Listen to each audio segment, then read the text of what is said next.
Hola, bienvenidos. Un saludo muy especialmente desde el Centro Cultural Leopoldo López Álvarez del Banco de la República en Pasto y en compañía del Departamento de Artes Visuales de la Universidad de Nariño.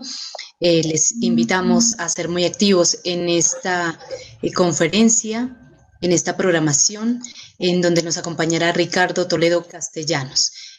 Javier, esta es una de las conferencias programadas que abordará el arte y el peligro y la resistencia ontológica. Bueno, muy buenos días nuevamente en esta cita para hablar sobre estos temas. Tenemos la presencia de Ricardo Toledo Castellanos. Agradecerle nos permita tener todos sus conocimientos en esta conferencia y pues darle la palabra a Isabel para que haga la presentación. Bueno, Ricardo Toledo Castellanos es profesor investigador de tiempo completo en el Departamento de Artes Visuales y en la maestría en creación audiovisual. Es coordinador del área de Historia de Arte y editor general de la revista Cuadernos de Música, Artes Visuales y Artes Escénicas de la Universidad Javeriana con sede en Bogotá. Es profesor invitado en la Universidad de Monterrey, en México, Universidad Pedagógica y Tecnológica de Colombia de Tunja, en la Universidad Jorge Tadeo Lozano, en la Universidad del Bosque, la Universidad Nacional de Colombia, en la maestría en Artes Plásticas y Visuales de la ciudad de Bogotá.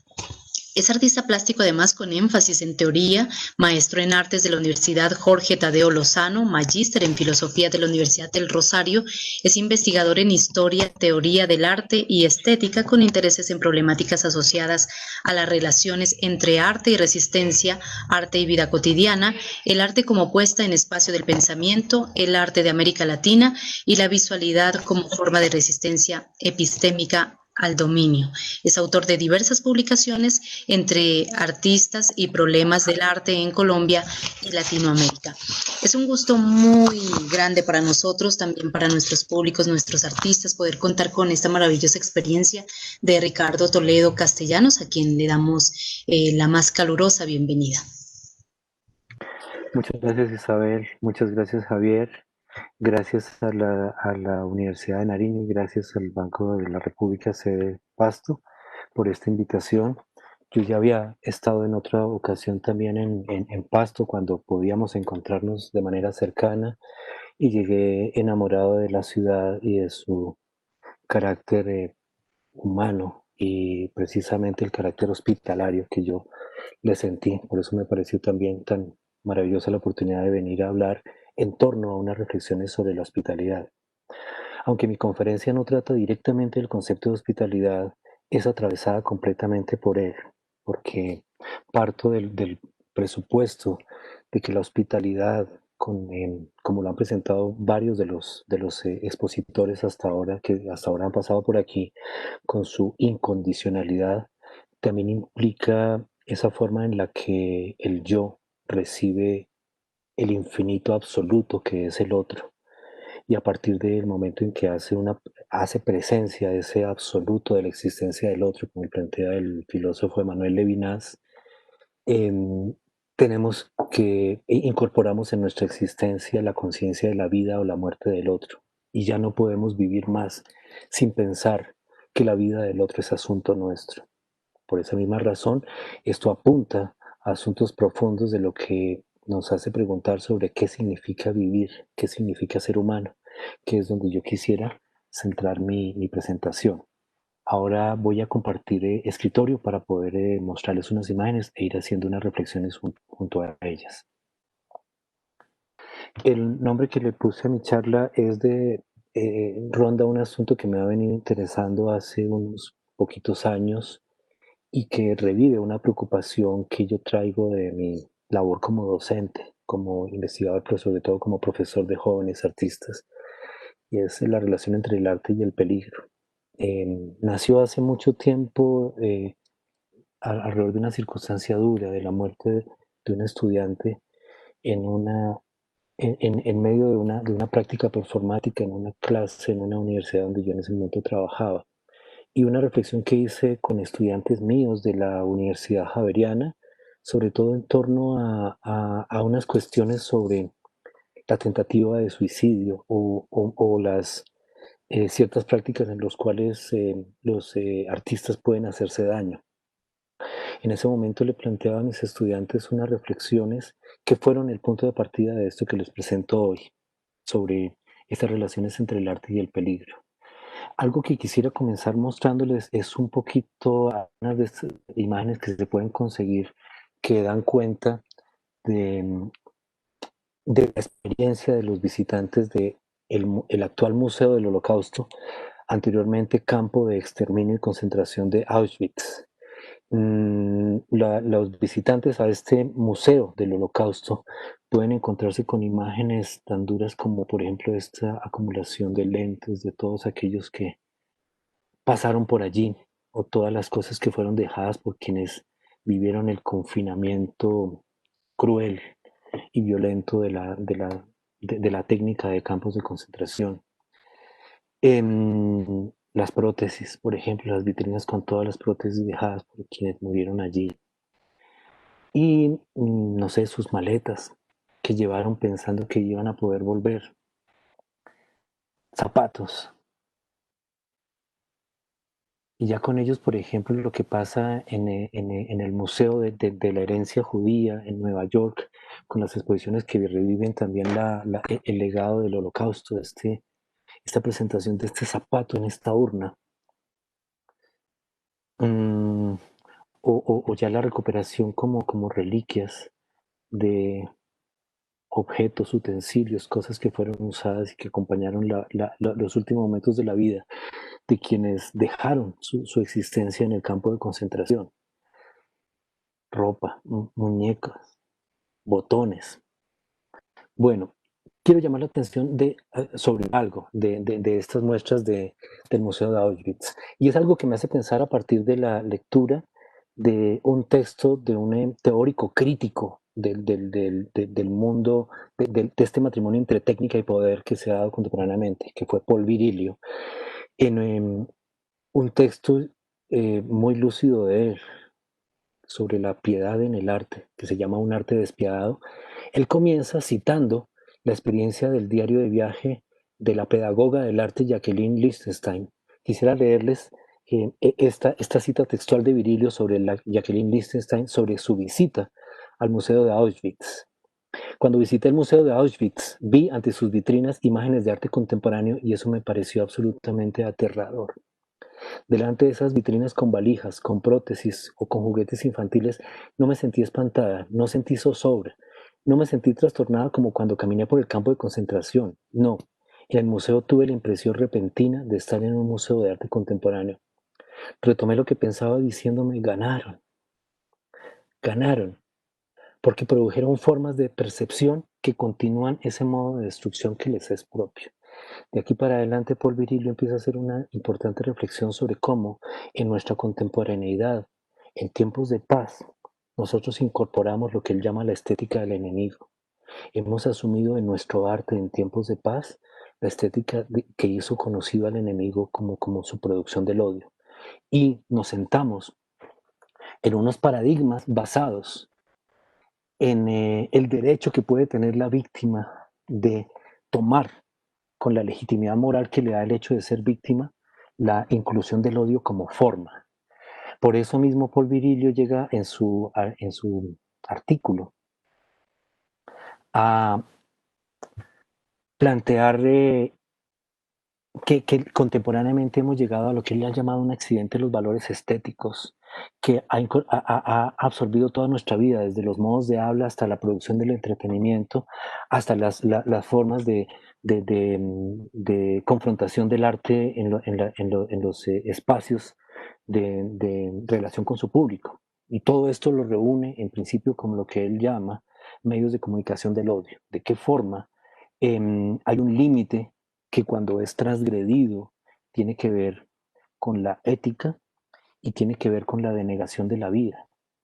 Dice Paul Virilio, por lo menos debe haber un límite que tenemos que discutir y pensar juntos, y puede ser el del llamado al asesinato en todas las esferas de nuestra vida, que la política como el arte se deben encontrar en ese límite, y es no permitirse la denegación de la vida. Ese límite es el que precisamente quiero presentarles hoy para la reflexión.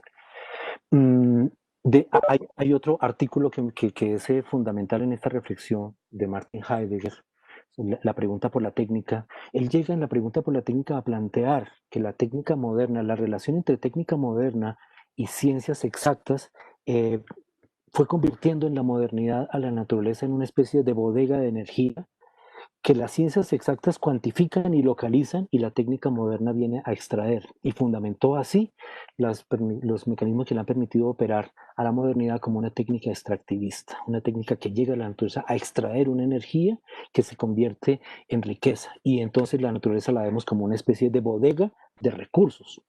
La vemos y en principio, si pensamos en esto que planteaba Martin Heidegger, pues es básicamente la base que fundamenta la técnica corporativa y la técnica de las multinacionales que llegan a cuantificar la cantidad de capital que puede darles un río, una laguna o un páramo. Pero dice Martin Heidegger, si nosotros nos dejamos llevar por esta reunión entre técnica y ciencia moderna, llegamos a enfrentarnos al gran peligro. El gran peligro que sería en principio que no se nos pierda de vista cualquier otra pregunta fundamental por una que sería la introducción del cálculo en toda nuestra vida y que toda nuestra vida sea cuantificada y se retire de ahí para adelante todo el misterio que implica vivir y todo el misterio que acosa el que nosotros le preguntemos permanentemente en la vida cuál es su significado.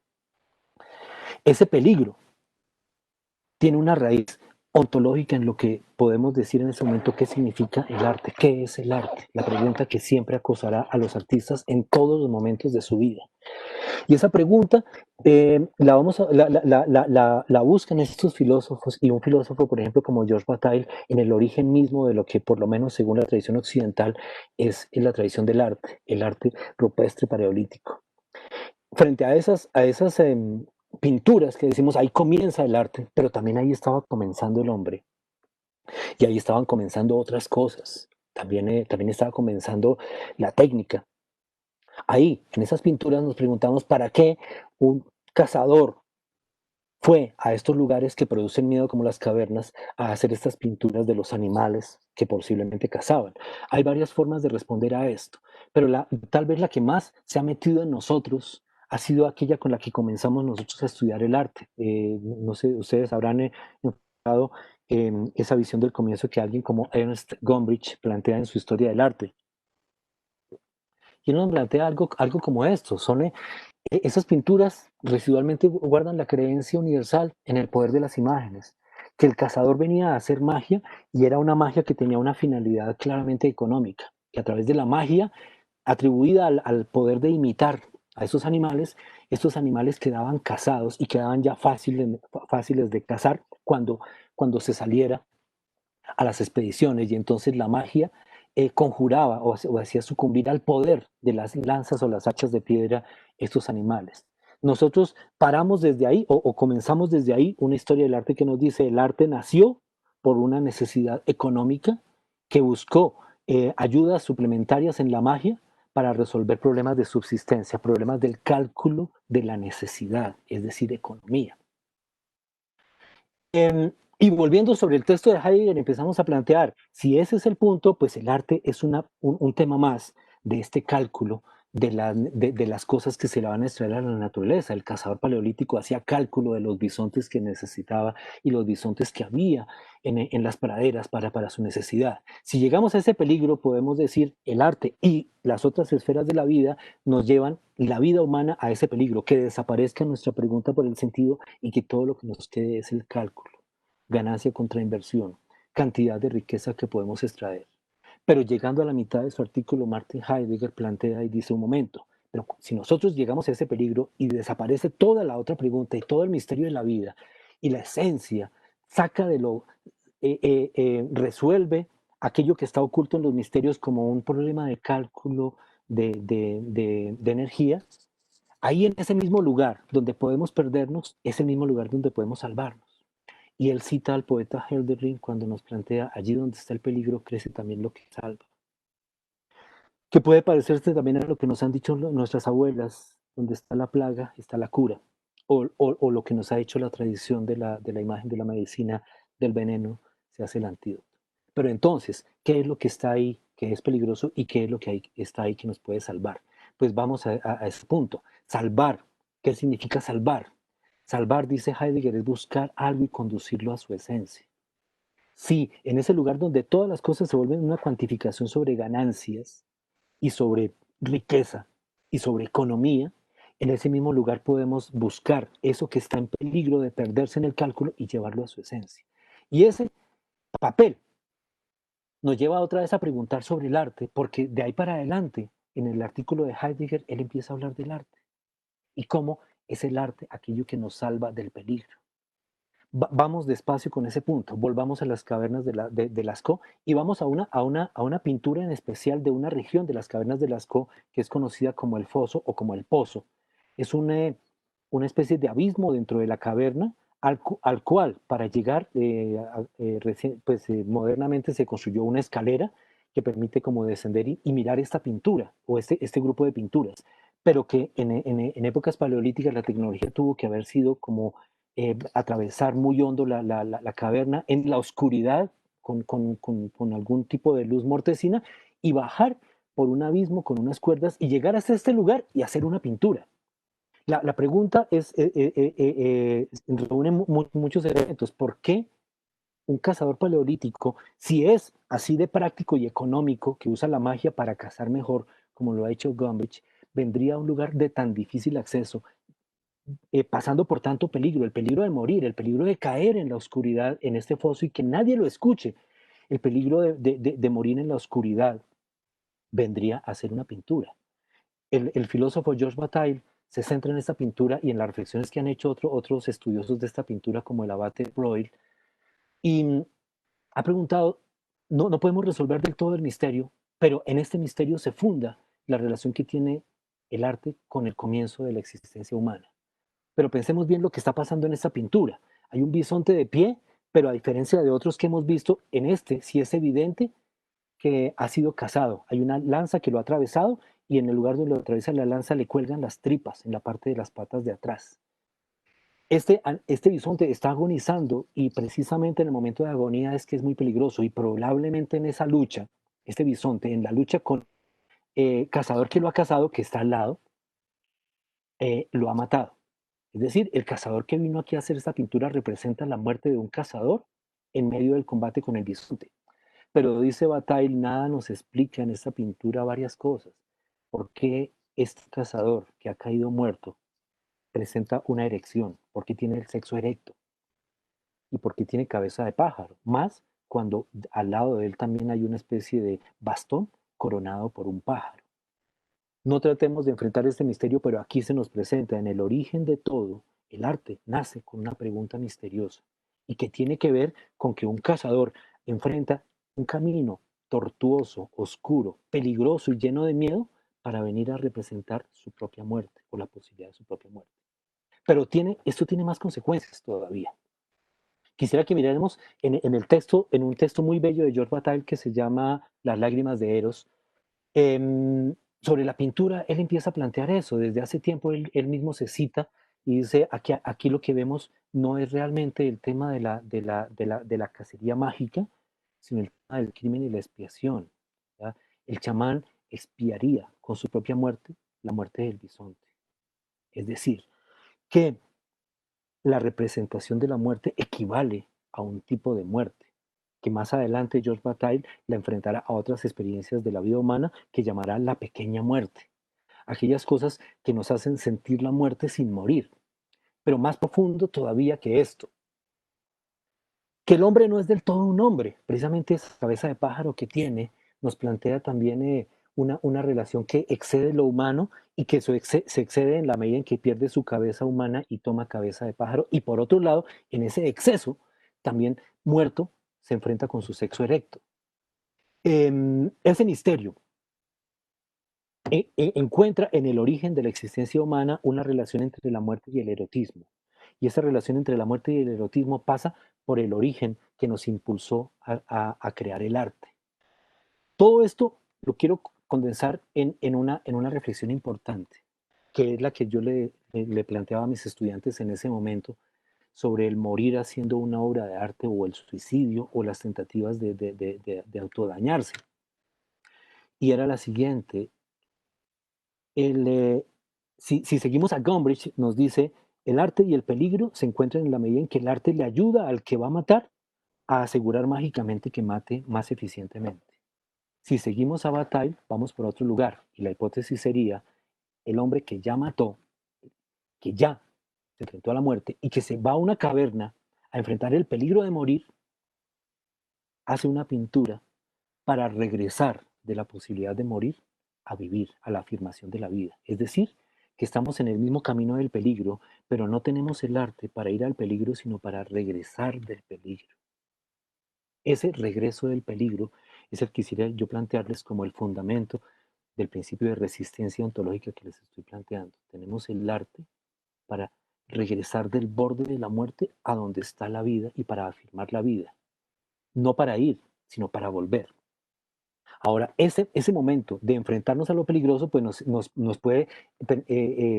permite presentar elementos que forman parte de la experiencia artística y que forman parte de lo que todo el tiempo el artista tiene que responderle a las formas institucionales que tratan de atrapar el arte en unas instancias productivas o en unas instancias que generen riqueza o en las instancias del cálculo económico. Que sería la pregunta, ¿por qué desperdicias tanto esfuerzo de inteligencia en el arte cuando podrías ser médico, abogado, ingeniero y hacer las cosas útiles? ¿Por qué no eres práctico? ¿Por qué no eres calculador? ¿Por qué te vas a este lugar en el cual no vas a garantizar tener la economía para vivir?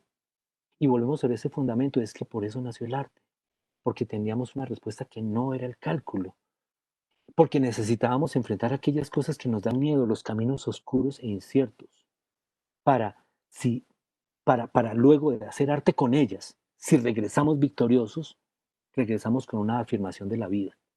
Y más adelante en la tradición occidental hay otro principio y otro pensador, Aristóteles, cuando plantea en la poética que el momento clave de la tragedia, que es un gran despliegue de esfuerzo artístico, el momento clave es un momento que él llama catarsis, que es un momento que toma, con el que Aristóteles toma una palabra de la medicina. Catarsis es la palabra con la que los médicos definían la reacción que tenía el cuerpo después de que le habían dado un laxante o un purgante. Lo que pasaba después se llama catarsis.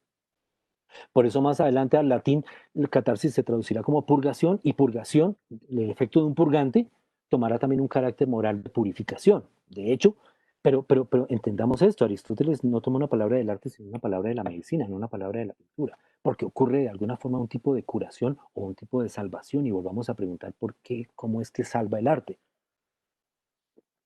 Estamos viendo aquí un fuerte mural de José Clemente Orozco que fue llamado por el poeta Justino Fernández Catarsis. Y si lo vemos y pensamos en los muralistas y pensamos en la historia de este México de los años 20 y 30, donde se resuelve toda esta escuela mexicana política, beligerante, dedicada al sueño de cambiar el mundo, a buscar además una lucha social, pues por supuesto lo que nos presenta Orozco aquí son imágenes que derivan de aquello que nos da miedo, aquello que nos horroriza, porque en la definición de catarsis que plantea Aristóteles está la contemplación de aquello que nos produce compasión y temor. Por el camino de esos dos sentimientos, de que el arte nos presente y nos haga reaccionar con esos dos sentimientos, la compasión y el temor, llega un momento llamado catarsis en el cual vomitamos o tenemos una diarrea o las dos, y luego de ese momento salimos purificados. Cuando el ciudadano ateniense salía de la tragedia, se sentía que salía con virtudes cívicas.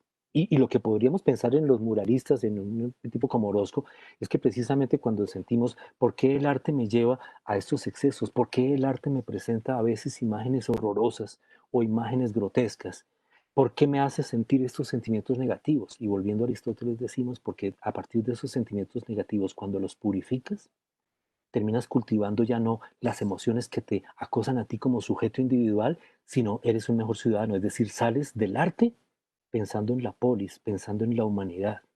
Ya no sales pensando en que no tienes novia o en que no tienes la ropa más costosa y la que está más de moda. Sales pensando en que tal vez las mujeres debían ser menos maltratadas, tal vez no deberíamos dejar secar los ríos, tal vez la minga indígena esté luchando por todo el país. Y en ese sentido decimos, nos hemos purificado del cálculo extractivo de la naturaleza que nos lleva a querer halagarnos de manera narcisista como individuos y ahora pensamos en el mundo completo y ahora tenemos agendas colectivas, los animales, el agua, el medio ambiente, los que están sufriendo, las víctimas. Y eso, en algún momento, por una obra de su mayor potencia, es lo que logra el arte cuando nos purifica. Esta es la definición aristotélica de la tragedia cuando llega a sintetizarla en su texto La Poética, y tiene varios elementos. O sea, la tragedia es una imitación de una acción esforzada y completa. Ojo, no es imitación de cualquier cosa. En la tragedia ocurren acciones heroicas, en lenguaje sazonado, que esto implica también, decimos, no se trata de trasladar como un reality show la forma como la gente es a la representación, se trata de construir artísticamente, separar y clasificar cada una de las partes y construirla bien. Pero lo más importante, mediante compasión y temor, lleva a cabo la catarsis, que en este caso lo traducen como purgación de tales afecciones, pero pensemos en el término de catarsis. Ahí es donde encontraría uno entonces esa relación. ¿Qué es lo que tenemos nosotros con el arte? Hay una figura que es emblemática de esta relación del artista con el sufrimiento y del artista además con la denegación de la vida, Vincent Van Gogh, que pues es el artista archiconocido del que todo el mundo habla y la mayoría de gente dice admirarlo muchísimo. Walter Benjamin lamenta en algunos momentos que le pase algo a artistas como Van Gogh. Él dice hay artistas que son admirados por mucha gente, pero son admirados por las malas razones. O sea, hay que decir en público que admiras a Van Gogh para quedar bien. Y también a Frida Kahlo y también a Dalí y a otros. Y si lo dices, quedas bien. Pero en principio las malas razones, dice Walter Benjamin, es porque los admiran sin entenderlos. Los admiran probablemente por razones que no son algo que pueden mirar en su obra. Normalmente quien admira a Van Gogh y el discurso de la admiración de Van Gogh siempre nos viene a dar un relato de todo su sufrimiento para que nosotros mirando su sufrimiento admiremos el valor de hacer su obra frente a tanto sufrimiento. Pero hay una cosa importante que quisiera plantearles aquí, por lo menos rápidamente, en Van Gogh, que era parte también de esos artistas que yo le mostraba a mis estudiantes para reflexionar sobre el morir en el arte. Decía, mira, cuando Van Gogh estaba representando las cosas terribles, no estaba pensando en matarse. El año en el que él se pega el tiro, si seguimos la hipótesis del tiro, 1890, en febrero estaba pintando, por ejemplo, estos presos, pero en febrero todavía faltaba mucho para julio y no estaba contemplándolo realmente, o estas figuras del sufrimiento en mayo de 1890, o la iglesia, la catedral de Auvers en junio de 1890. ¿Qué era lo que estaba pintando en julio? Miren ustedes, estaba pintando una serie de campos muy bonitos y muy agradables. Estas cuestiones del silencio, cuando el artista no ponía en el arte su sufrimiento, cuando no ponía la angustia, decíamos, cuando él hacía cosas tan bellas, estaba en peligro. Cuando él lograba, y ya los últimos cuadros que él hizo lo que estaba pintando, cuando él sufre ya el episodio que lo lleva a la muerte, era un formato que ha conseguido muchos bastidores, que eran 1 metro por 50 centímetros, hace unos largos paisajes y aquí aparecen los cuervos. Mucha gente ha asumido y dice, pintando los cuervos fue que se mató. No, señor. Los cuervos estuvieron terminados el 10 de julio de 1890. Y en los cuervos, claro que él pinta una cosa angustiante, oscura, em, ascética, pero cuando los estaba pintando no se iba a matar, faltaba tiempo. Y él no lo ha pintado solamente en esa ocasión, lo pintó en dos ocasiones por la misma fecha, cuervos negros que volaban, de los que también le hablaba al doctor Gachet. ¿Qué era lo que estaba pintando cuando él estaba pensando en matarse? Miren, si seguimos todos los testimonios, aún lo que dijo su hermano Teo y lo que dijo también su cuñado, es que este es el cuadro que se le quedó sin terminar y que estaba pintando, eran 3 raíces. Y realmente el cuadro que estaba pintando era un cuadro lleno de colorido y un cuadro completamente construido bajo los cánones de la belleza. Cuando él no logró poner aquello que le asustaba en el arte, estaba en peligro. Perdón, quisiera cerrar esa reflexión con Van Gogh, pensando precisamente que toda esta complacencia que muchas personas tienen con Van Gogh y con su leyenda ética tiene que ver con que esas malas razones que plantea Walter Benjamin y que luego la recupera Theodor Adorno llevan a ver que el arte termina convirtiéndose en una mercancía porque siendo un gesto que sale de otro lugar, cuando le pedimos al arte que sirva para algo, terminamos haciéndole que se convierta en mercancía.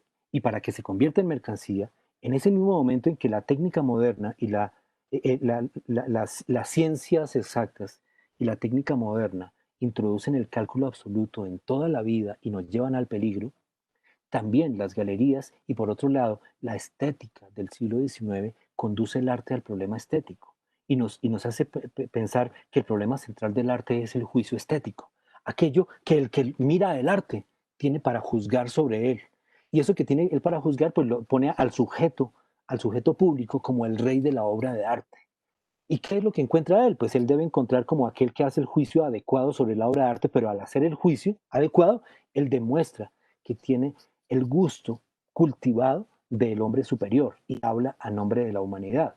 Por esa misma razón, ese juicio correcto que hace alguien cuando alguien compra la obra de arte, al comprar la obra que todos admiran, se transfiere a sí mismo prestigio y entonces la obra se convierte en un marcador de clase por la que él paga un precio y entonces empezamos a sentir la relación entre poder, gusto, clase y arte se hace intrincada cuando nosotros llevamos el arte al problema de la estética. ¿Y qué pasa? Quisiera leer esto que plantea Theodor Adorno que me parece muy clave. Los polos entre los que se da la pérdida de la esencia artística son el que se convierte en una cosa más entre las cosas y el que sirva como vehículo de la psicología de quien lo contempla. Todo aquello que las obras de arte cosificadas ya no pueden decir, lo sustituye el sujeto por el eco estereotipado de sí mismo que cree percibir en ellas. El sujeto que ha comprado el arte, el coleccionista, o el que hace el juicio adecuado, contempla en el arte una especie de yo mejorado que cree ver en el arte, porque entonces él dice que disfruta la obra de arte que todos admiran. Por esa misma razón empezamos a decir, aquel que debe decir que disfruta y que admira a Van Gogh está transfiriendo su prestigio en la medida en que se asume que es la persona cultivada y refinada en el arte, o aquel que dice entender aquellas obras de arte complicadas que la élite admira. Y el arte se convierte en el eco estereotipado de sí mismo, que él cree percibir en ellas. Marta Traba lo dijo de una manera contundente refiriéndose al juicio estético. Él decía, el snob admira en público lo que le aburre en privado. El arte se convierte en aquella cosa pública que le marca a las personas su predisposición a las mercancías exquisitas del mundo y entonces lo separa del vulgo completo, un marcador de clase. Ese arte cosificado tiene que pasar por diferentes lugares. Si nosotros perdemos la pregunta y nos enfrentamos al peligro, ahí hay un peligro para el arte, que el arte se pierda como producto de la mercadotecnia del gusto y la mercadotecnia de la clase social y sea uno de los lujos de las clases dominantes y no sea otra cosa más que el entretenimiento de los que tienen el poder. Ahí en ese punto quisiera pensar en posibilidades de sacar el arte, es decir, en el mismo camino, volviendo al gesto de las cavernas, decimos donde nace el arte y donde nace la forma particular como nosotros realizamos el sexo, que es de una manera erótica, llena de símbolos, son gestos excesivos. Y como gestos excesivos, precisamente son gestos en los cuales hacemos una gran inversión de energía para un resultado muy poco práctico, o muy poco práctico en el sentido económico, porque no viene riqueza, comida o energía de ahí, puede venir otra cosa. Pero ese gesto suena excesivo porque suena a desperdicio, y en el mundo económico no se puede desperdiciar. En esa medida, cuando se justifica un proyecto artístico, precisamente no tenemos que decirle. Dice Adorno en el mismo texto, precisamente en términos de este problema de la mercadotecnia, que la gente entonces dice o se acerca al arte y el arte la hace sentir mejor persona o la hace sentir bien y que el arte es como su terapia para sentirse bien y seguir trabajando, pues precisamente el arte, la idea del arte que se le vende a la gente, esa idea calculadora, termina planteando ese mismo razón, que la gente encuentre en el arte aquello que no le está dando la vida y que al no resolver la vida entonces busque un reemplazo de eso que no tiene el arte en la vida. Y pensemos, de la pornografía para adelante. El ciudadano medio desea un arte voluptuoso y una vida ascética y tal vez sería mejor al contrario. Fíjense ustedes, un arte voluptuoso y una vida ascética. Y si fuera al contrario, diríamos qué pasaría si tuviéramos una vida voluptuosa y un arte ascético.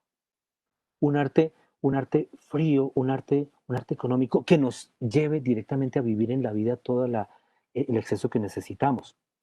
Porque la falsa relación con el arte, dice Adorno, es hermana de la angustia por la propiedad, de lo que el propietario quiere guardar de lo que es suyo.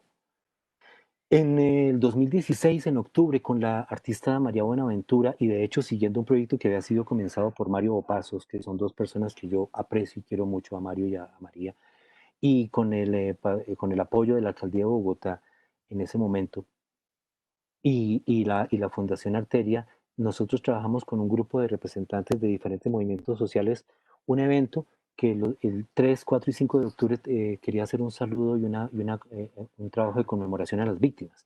Quisiera resaltarles uno de estos trabajos que hicimos nosotros, que precisamente consistía en nosotros, María y yo, ser directores artísticos de un grupo de personas que no venían del arte, sino venían de la violencia colombiana y querían hacer algo para homenajear a las víctimas, pero también para que no siguiera el conflicto.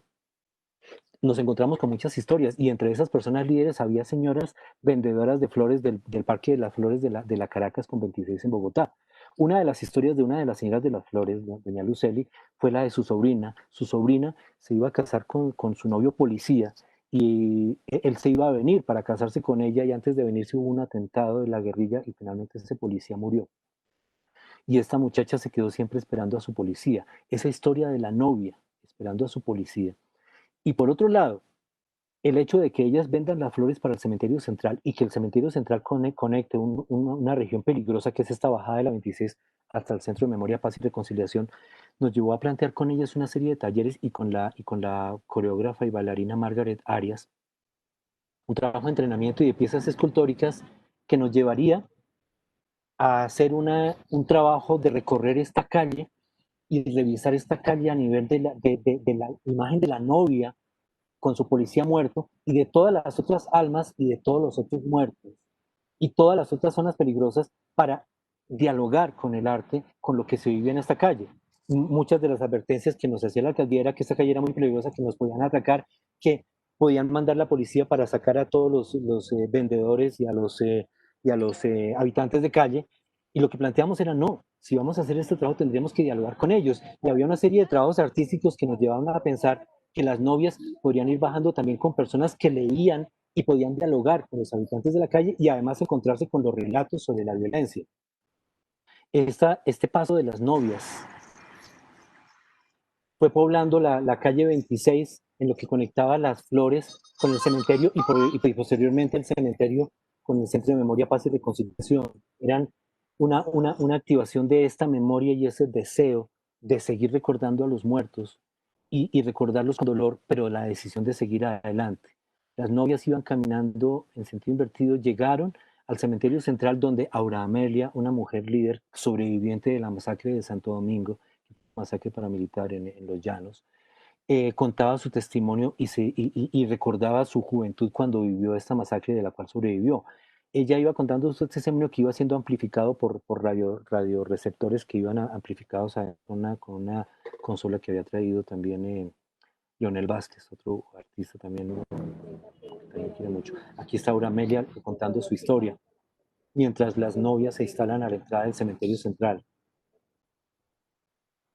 Y luego el camino de las novias seguía conectando el cementerio central con el Centro de Memoria, Paz y Reconciliación, donde se unían ya a una serie de relatos y a la proyección de un documental de las víctimas. En estos puntos entendía uno, era necesario hacer un gesto excesivo, pero era necesario desandar el camino del peligro, con los mismos signos de la muerte, caminar en el otro sentido, de la muerte hacia la vida, sin negar la existencia de la muerte, afirmándola completamente, pero trayendo la fuerza de la muerte a la vida. Reconstruir desde el peligro la decisión de vivir.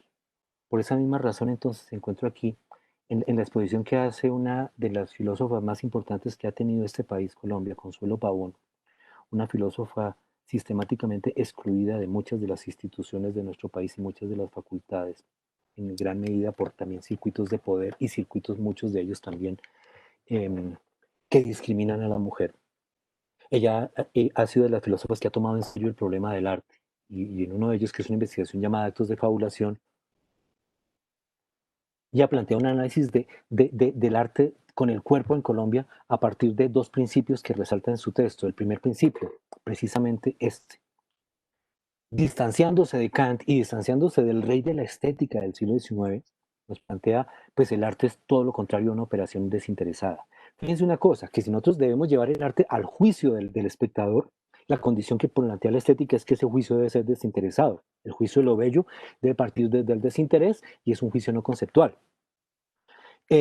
¿Cómo hacemos para apartarnos del juicio desinteresado? Si nos queremos apartar del juicio desinteresado, hay que hacer una operación, y me parece que es una operación importante que hemos hecho contemporáneamente en el arte. Tenemos que sacar el arte de la estética y llevarlo a otro lugar. El siglo XIX y este siglo XIX extractivista y calculador confinó el arte a la estética, al lugar donde debe ser juzgado por un espectador refinado que trae el gusto verdadero. Muy comenzando su libro, muy lúcido libro, Giorgio Agamben, de Giorgio Agamben, que se llama El hombre sin contenido, que es su texto de filosofía sobre el arte. Él plantea y nos dice, mire, es el momento de cambiar de mito o de recuperar un mito antiguo sobre el arte. Porque lo que pasa aquí precisamente es que cuando se está haciendo la obra de arte y el artista mira su obra de arte y se emociona al mirar lo que hizo, el artista es el público más importante que tiene la obra de arte. Y dice Agamben, volviendo a Nietzsche, volviendo a Federico Nietzsche, si tal vez el mito clave sea Pigmalión. Pigmalión es el escultor que se exalta debido a su propia creación, hasta el punto de desear que ya no pertenezca más al arte sino a la vida. El, Pigmalión es el símbolo de esa rotación que va desde la idea de belleza desinteresada, como denominador del arte, es decir, la estética, hasta la felicidad, es decir, a la idea de un ilimitado acrecentamiento y potenciación de los valores vitales, mientras que el eje de reflexión del arte pasa del espectador desinteresado al artista interesado. Y esto nos lo han planteado por pensadores como Walter Benjamin o Theodor Adorno de otra manera un poco más fría. ¿En qué consistiría? Dirigir el problema del arte del juicio a la producción y empezar a hablar del problema del arte desde la producción. Ya no preguntar por qué el espectador lo mira de tal manera o por qué es juzgado de tal manera o por qué vale tanto o por qué es famosa, a preguntarnos por qué la hizo el artista, qué intereses tenía el artista y sus intereses, pensemos, el artista en tanto existente. Aquí vuelvo sobre ese punto porque entonces Germán Telles es un gran pintor joven del que fui profesor y tuve el privilegio de ser su director de tesis. Él planteó en su tesis un tipo de obra con la cual él estaba enfrentando unos estados de depresión tremendos, una falta de sentido para vivir. Y a lo largo de su avance lo que fue encontrando Germán fue la posibilidad de dirigir las imágenes de lo terrible a su pintura y hacer una pintura fabulosa y maravillosamente hecha a partir de lo terrible y poner sus demonios en la pintura, poner el miedo, lo oscuro, el temor y la muerte, pintarlo. En un trabajo de tesis al final del cual Germán era un pintor joven feliz, alegre, reconciliado y con ímpetu para vivir, que logró precisamente llevarnos a ese punto en el cual volvemos al gesto originario de las cavernas de Lascaux, el artista. Abandona todas las preguntas prácticas de la vida, se va por un camino oscuro e incierto a aquella cosa que le produce temor y mediante una acción artística traza la representación del horror que le permite regresar a vivir, del peligro hacia la vida, afirmando la vida. Asimismo, entonces quisiera resaltarles otra experiencia muy clave que puede ser, por ejemplo, el artista holandés Bas Jan Ader, un artista enigmático que desapareció en algún momento y que había hecho una serie de prácticas que, por ejemplo, tenían que ver con llevarse al límite de lo peligroso. Estas caídas de Bas Jan Ader, pues eran caídas reales. Claro, él tenía un cierto presupuesto para que frente a la angustia uno sienta que hay algo de cuidado y al final él nos lleva a sentir la angustia de que se va a caer, pero al final está a salvo. Era de nuevo el arte llevando hasta el borde de las cosas que son peligrosas o las cosas que nos dan miedo fuera del arte cuando nos excedemos, para presentarnos algún tipo de asunto para pensar desde el arte. Aquí vemos como otra serie de caídas, muchas de ellas además despiertan en nosotros la risa y ese es propiciar definitivamente la acción que lo lleva a caer. Esta es una caída de ruptura geométrica. Me lo adelanto un poquito para ahorrar más tiempo. Aquí en este caso lo que está haciendo él es quedando separado el tiempo que pueda hasta oscilar y luego cuando ya empiece a cansarse apoyarse, tratando de mantenerse firmes. pero pasando mucho, mucho tiempo. Estoy adelantando muy rápido el video. Ay, perdón, lo adelanté tan rápido que se perdió el momento que se cae. Suscitar ya el momento en que no puede controlar y pierde el equilibrio. Ahora son caídas juguetonas, inocentes. Aquí hay otra también, esta es la caída orgánica en la cual está colgado de la rama del árbol, tiempo que resiste. También hay un cuidado al final que uno dice, bueno, él estaba viendo no caerse de tal altura o caer al agua, o, y siempre decimos, bueno, en la medida en que esto tiene un significado dentro del arte, que es una producción hecha dentro del arte, debe ser que yo, de esto que hace el artista, llegar hasta allá y venir, hay un tipo de significado que yo puedo transferir a tomar decisiones en la vida, pero me las presenta el arte, las reflexiones sobre eso. Hasta otra obra que él termina haciendo y es embarcándose en una embarcación a hacer un viaje hasta Irlanda, de Estados Unidos hasta Irlanda, un viaje que, que nunca terminó porque no se sabe. Después se encontró la barca naufragada y nunca apareció el cuerpo de él. Esos son como los últimos registros de la preparación y última partida de su viaje, desde que no llegó. Se llamaba En busca del milagro. Aquí está como la últimos momentos donde fue avistado y finalmente nunca apareció. Que aquí nos hace preguntar, Vaya Nader, es un artista que muere haciendo un gran performance. Pero ¿qué significa morir dentro del arte? Pues se fue al peligro, pero no tuvo los cuidados del arte y tal vez en ese sentido perdió de vista lo que pasaba en las caídas, que las caídas nos presentaban el peligro, pero era un peligro construido mediante el arte y mediante unos cuidados que eran completamente reversibles y simbólicos, pero este fue un peligro real. Y cuando el peligro es real, empezamos a decir, ya no estamos en el arte, ya estamos en la ética, estamos en otro lugar porque el peligro real pues es no volver. Asimismo, entonces, un artista colombiano que también me parece muy clave y que ha sido muy juicioso en su trabajo, entre otras cosas, ha sido el último ganador del premio Luis Caballero, Edwin Sánchez. Edwin Sánchez ha hecho varios trabajos que exploran ese límite y ese límite de la pérdida de cuidado o del peligro. Aquí estamos viendo el momento en que el en ese entonces alcalde de Bogotá, Samuel Moreno, está haciendo un discurso absolutamente ridículo sobre la cultura y el arte para lanzar estas esculturas de caballo que se le pedían a varios artistas que hicieran para luego poner en subastas y recoger fondos para, para, para las casas de las esposas de policías. Mm, que pues es un uso y un manoseo tremendo del arte en términos de unas causas que debería estar resolviendo el Estado y que además al artista lo lleva a legitimarse. Aquí está Edwin saltando a uno de estos caballos en el momento en que el alcalde está dando ese discurso a montarse en él, como una travesura que obviamente le caen todos los cuidadores encima a decirle que no se puede montar. Y los argumentos que dan son difíciles hasta que finalmente el argumento más fuerte que le dan es que estos caballos son muy caros y los puede dañar.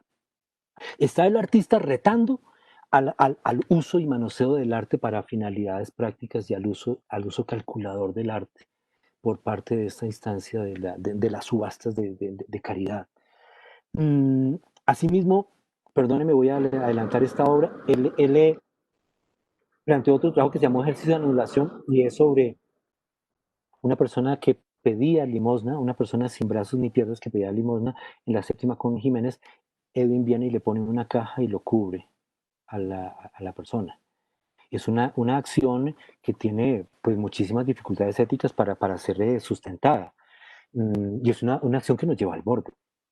Por supuesto, uno dice, ¿con qué derecho el artista hace esta cosa tan cruel de encerrar al mendigo que no tiene pies ni manos, que está pidiendo limosna, encerrarlo en una caja?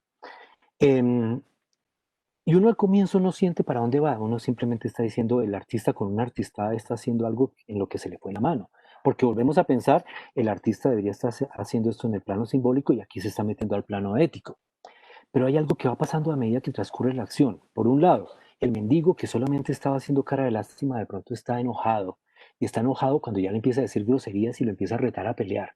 Es decir, el mendigo busca dentro de sí mismo la furia y la fuerza humana para decir soy el ser, no soy solamente el digno de lástima. Y otra cosa muy importante, que el celador del edificio de Avianca, que está ahí al lado, pues no puede soportar más ver que él hace eso. Y el celador se le va, lo coge, se lo lleva a la pared, lo insulta y lo agrede defendiendo al mendigo. El celador abandona su trabajo por el que le pagan cuidar al edificio de una gran corporación por defender a un mendigo al que no le importa y al que no le importa a nadie. Y por otro lado, la gente que se acostumbró a no ver al mendigo, lo ve gracias a que el artista ha hecho esto.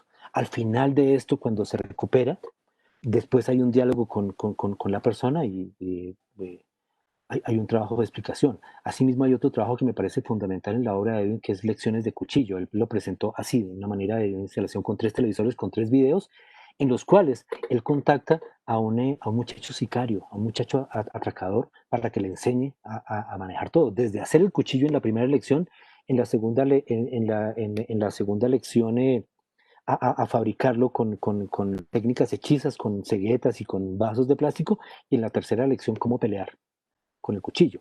Quisiera que mostrarles un pedacito de la segunda lección, de la primera lección, 15 pesos. donde les está mostrando cómo es la técnica del cuchillo. Como una aguja. Usted mete la puñalada. Uy, marica, yo lo oigo. Pero si es grande. Está hablando, entrevistándose alguien que ha asesinado, Todo ahí está bien. Esto es cómo solo hacer para un arma para aquí asesinar. hasta acá. Voy a Esto es saltar a solo la hacer- lección 3, en la cual él ya le está mostrando cómo luchar. Entonces uno empieza, entonces que piró, hombre, piró, vamos a pelear. Con ¿Usted eso, siempre se lo guarda, se lo mete así o qué? sí, así. O sea, que le cura a uno ¿Y el brazo qué hay? ¿Qué hace con el brazo? arriba, no, hacia arriba baila. ¿Y por qué no se coge Pues hacia porque arriba? usted, Y él está mostrando todo lo que hay que hacer, cómo chuzar, cómo no dejarse chuzar. ¿Usted coge un Mario? Edwin está hablando con él, Y por ejemplo, usted no le grave. las veces que lo han chuzado. Yo tengo 3 puñaladas en los 2 pulmones. Gracias al O, centro. o a veces cuando uno no tiene que ponerse en la mano, pues le toca a uno así, a mano libre y ¿Y cómo sería la vuelta a mano libre? ¿Cómo sería? así, O sea, sin nada, sin solo nada. con el cuchillo. Y, ay, vea a mi mamá. Venga, venga. Y de repente es el hijo de una mamá, de repente lo llama la mamá y para todo el cuchillo ¿Usted cómo y lo vuelve emerge Entonces uno llega y le dice, es que en la persona que uno solamente ve un defecto de la sociedad, del atracador o alguien peligroso o alguien que no debería existir, de repente lo llama la mamá. Esas perlitas existenciales, ese momento en el cual decimos, ya sé para qué estaba haciendo Edwin todo esto. Porque de repente había un momento en el cual la intuición del artista le iba a decir, ese es el momento, esa es la perla. Cuando el celador lo lleva con el perro para proteger al mendigo, cuando el sicario, de pronto entonces, es un niño cuando lo llama a su mamá y de repente emerge como una figura existencial. Y, y, y, y, y tenemos el arte y decimos, es el arte el que me permitió traer al sicario de regreso a una expresión existencial del niño perdido o el niño maltratado, o todo lo que tenga, el existente, y del mendigo, el existente. Aquí entonces quisiera como ir cerrando ya con el segundo principio que plantea Consuelo Pavón en su reflexión de actos de fabulación. El arte inventa mentiras que elevan lo falso a la mayor potencia afirmativa. Para el artista, apariencia no significa negación de lo real en este mundo, sino una selección, una corrección y una duplicación de esta afirmación. Es decir, en el arte no ocurren cosas verdaderas, pero los sentimientos que nos produce sí son sentimientos verdaderos, que luego, cuando salimos del arte, funcionan en la vida. En esa medida es lo que salimos a recuperar de para acá. Así que, de nuevo, volviendo a Heidegger, pensamos, pues, ¿de qué salva el arte? Precisamente en medio de la furia de la técnica, cuando se instala todo, ahí venimos a ese punto. La meditación esencial sobre la técnica y la confrontación decisiva con la técnica tienen que acontecer en una región que por una parte está emparentada con la esencia de la técnica y por otra, no obstante, es fundamentalmente distinta de ella. ¿Cómo se llama esa región? Esa región es el arte. Aunque sin duda, solo cuando por su parte la meditación sobre el arte no se cierra sobre la constelación de la verdad, porque nosotros preguntamos. Porque al final dice, porque preguntar es la piedad del pensar. El arte recobra el misterio, el arte recorre el mundo oscuro para mostrarnos esa oscuridad del mundo, no para aclararlo, porque en esa oscuridad del mundo, en ese misterio, vuelve otra vez a emerger aquello que le da sentido a la existencia, aquella posibilidad de detener los intentos de calcular completamente la existencia y llevarla completamente al control de la sociedad. Por eso dice Teodoro Adorno, en la liberación de la forma, tal como desea todo arte nuevo que sea genuino, se esconde cifrada la liberación de la sociedad. En la liberación de la forma se esconde cifrada la liberación de la sociedad. función del arte es en su forma chocar. Y los dejo con estas imágenes de un trabajo que hicimos con un colectivo de estudiantes llamado el Semillero de Especies de Espacios, y con dos profesores, Sonia Barbosa y Nicolás Leiva, en la Universidad Javeriana, que fue un trabajo a partir de, con los vendedores ambulantes que estaban siendo tan duramente acosados alrededor de la Javeriana por la policía y por la alcaldía de Peñalosa. Hicimos una acción en la Facultad de Arte que consistía en romper la prohibición de comprarle a los informales, haciendo una cadena que invitamos a muchas personas, y llegaron estudiantes, padres de familia, profesores, funcionarios. Hicimos una cadena de cerca de 70 personas para, desde el edificio de la Facultad de Artes, desde la sala de exposiciones donde teníamos un dibujo de una chaza de un vendedor, hacer una cadena humana para que la gente nos hiciera el pedido, llevar el dinero hasta la carrera séptima, comprar el producto y llevárselo a la persona, y comprar sin cometer ningún delito.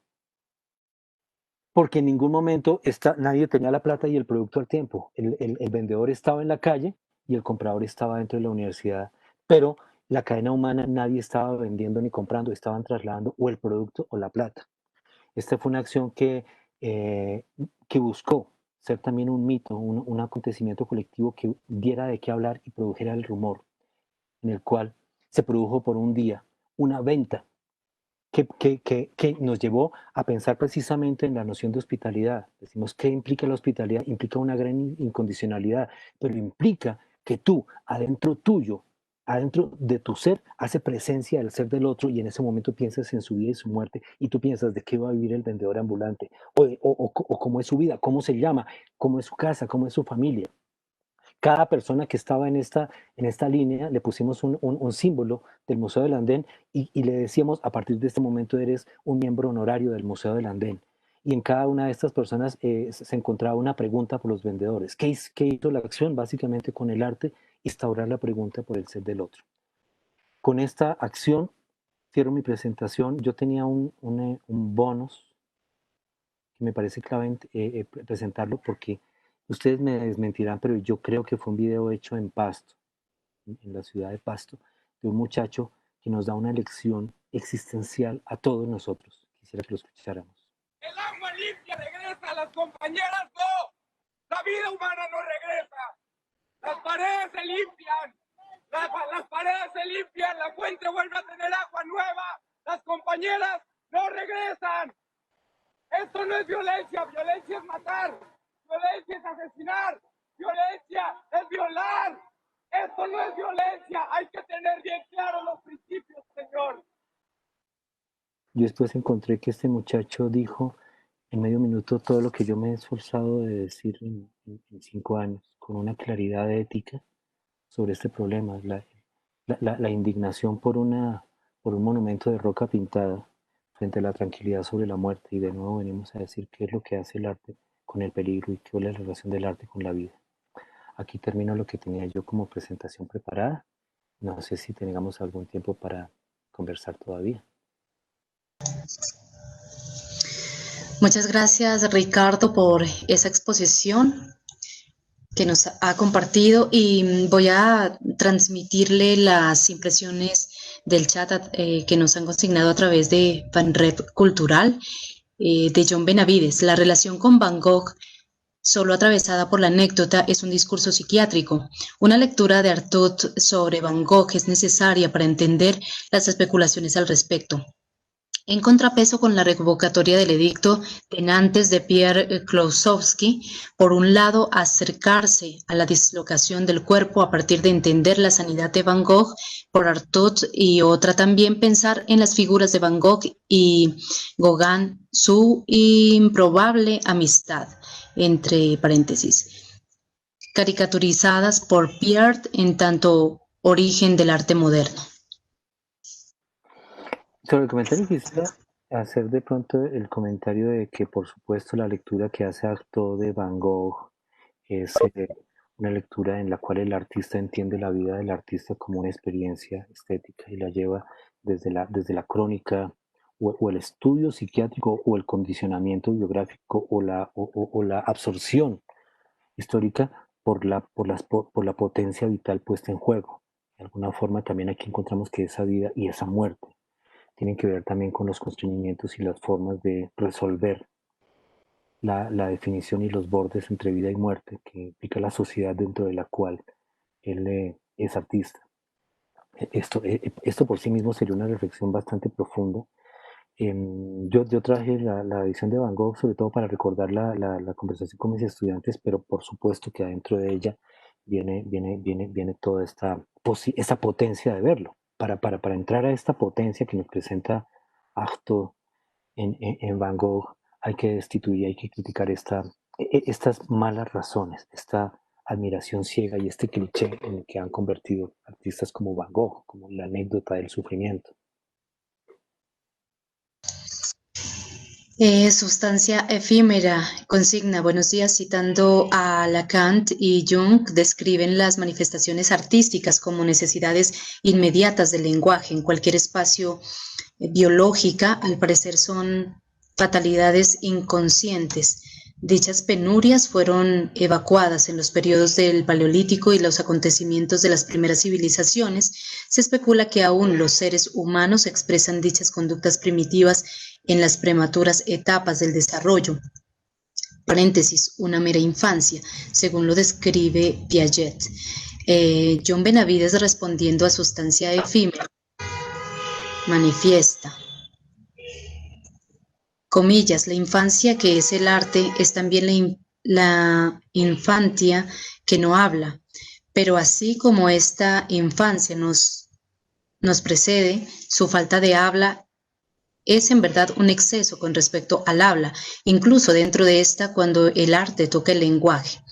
Aunque en cierto modo, acaso siempre lo toca si queremos llegar a un acuerdo en torno a, comillas, tocar, que no es, comillas, tratar, ni, comillas, movilizar, en el sentido en que quizá nos tentará decir que el arte poética moviliza el lenguaje.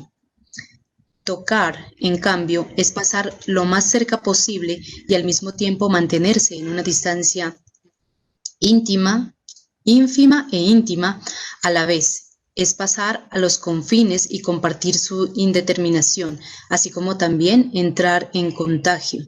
Es una cita de Nancy. No sé si pueda dar una respuesta a la complejidad de los componentes que están planteando. Pero sí quisiera plantear que la relación que propone Lacan de nosotros con el lenguaje, en tanto estructura estructurante, la estructuración de la vida es el precio que pagamos por recibir los beneficios de actuar en sociedad y la posibilidad de completarnos en aquello que sentimos incompletos. Esto deriva también de una condición que Lacan plantea como condición además definitiva del ser humano, el hecho de que nazcamos incompletos, que somos, si un gato ya nace gato, nosotros no nacemos humanos. Nosotros debemos entrar a aprender en la sociedad lo que nos hace humanos y tenemos que humanizarnos. Y por esa misma razón, entonces, el yo se convierte en una función social más que en una experiencia. Pero por otro lado, el precio que tenemos que pagar es que hay una fuerza enorme, desordenada, interior que somos nosotros en la infancia, que luego debe ser regulada a través de esta estructuración del lenguaje. Y al punto en que tenemos que preguntar si esta estructuración del lenguaje termina estructurando la interioridad o siempre tenemos que negociar esa interioridad difusa, oscura, desordenada, frente a esa claridad institucionalizada y regulada y jerarquizada del mundo. O vivimos haciendo entradas y salidas. Yo creo que la apelación, por ejemplo, al momento infantil del Paleolítico o al momento infantil del arte, cuando apela a la expresión, pues es una apelación que la siento necesita muchos matices y necesita muchas aclaraciones. Porque tendríamos que pensar también si ese desorden interior, que es la fuerza de lo que somos, desaparece y terminamos incorporando completamente la estructura del mundo. O realmente esa es la fuerza con la cual nosotros podemos ir negociando nuevas estructuras en el mundo y tomar la decisión de qué tan adentro y qué tan afuera o qué tan al borde nos situamos nosotros con respecto a él. Y tenemos ante eso pues la fuerza extorsiva del deseo.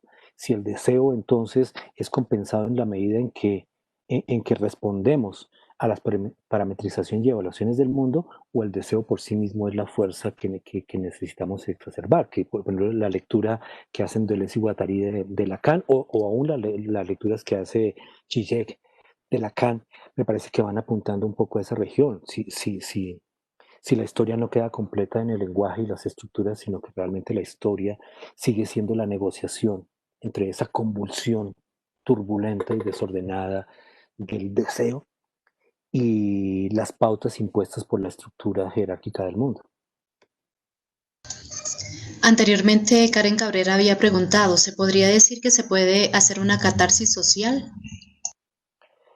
La catarsis es social. Ahí es donde apuntaría muchísimo el sentido más profundo del principio de catarsis. Si funciona idealmente como la leemos en Aristóteles o como la leemos aún en quienes la han actualizado, pasando por esta producción catártica, se habrían retirado metas subjetivas, individuales, y se habían instaurado en su lugar sus equivalentes colectivos. Entonces nosotros salimos a luchar por los pobres, por los estudiantes, por los ríos, y ya no necesariamente por el yo. Si uno lo piensa de esa manera, pues toda la estructura de extractivismo neoliberal que nosotros vivimos está hecha para proteger al yo. Cuando el yo va a protestar porque le vendieron un artefacto dañado, toda la ley está hecha para protegerlo como consumidor.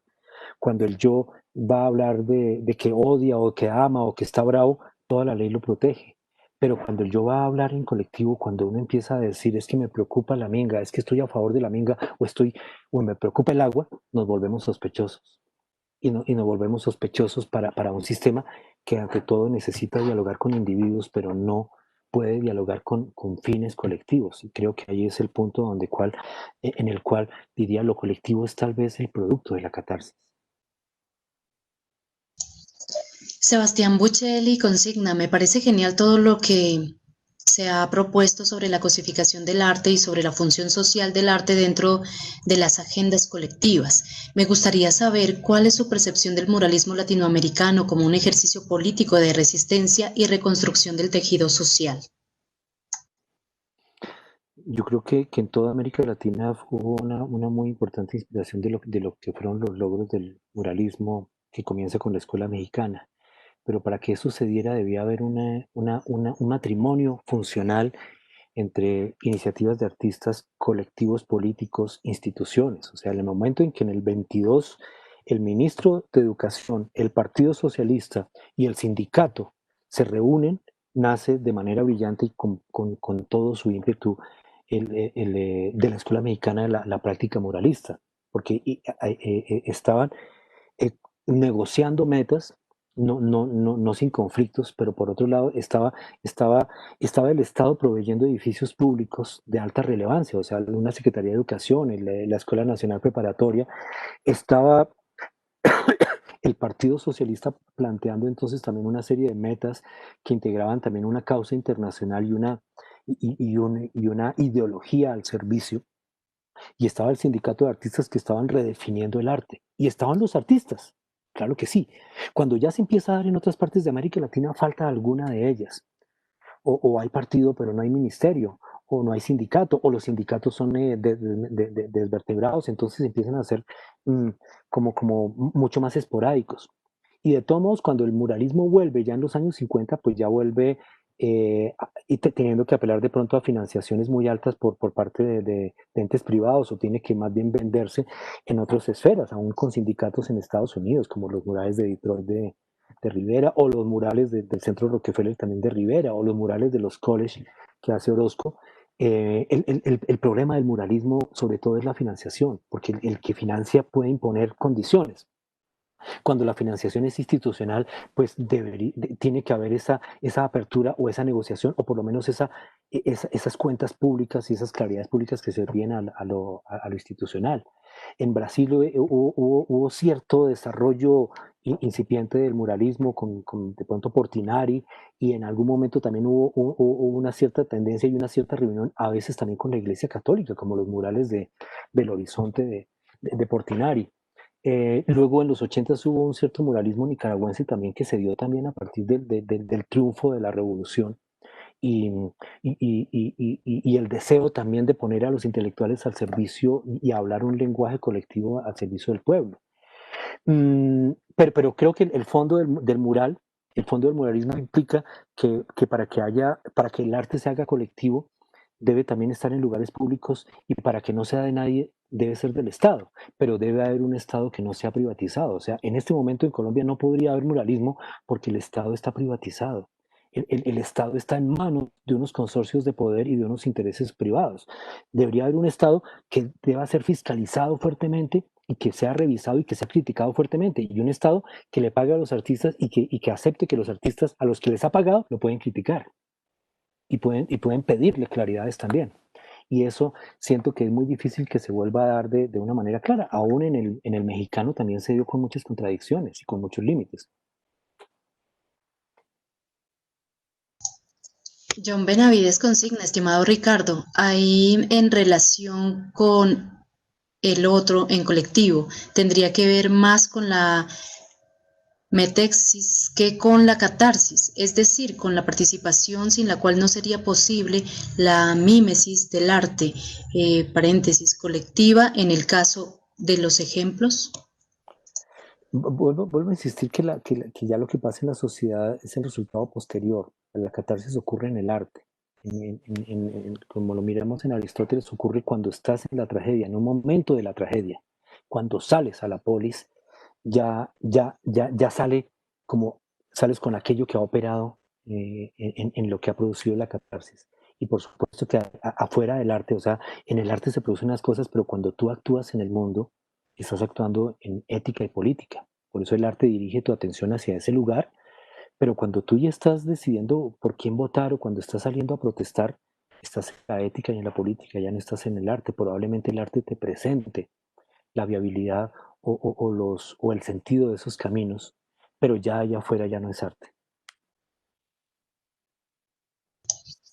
Bien, Ricardo, ha sido una posibilidad de conversar muy interesante desde esa postura y desde su trabajo. Agradecemos mucho esta posibilidad de conocer todo ese contenido que nos ha compartido, Javier. Muchas gracias, Ricardo. Ha sido muy enriquecedor pues esta postura que de alguna forma también nos aporta en todas estas miradas y perspectivas que hemos tratado durante esta semana, y agradecerte mucho el habernos compartido. A ustedes por la invitación y al público por la paciencia, a ustedes también por la paciencia. Muchísimas gracias y fue un placer.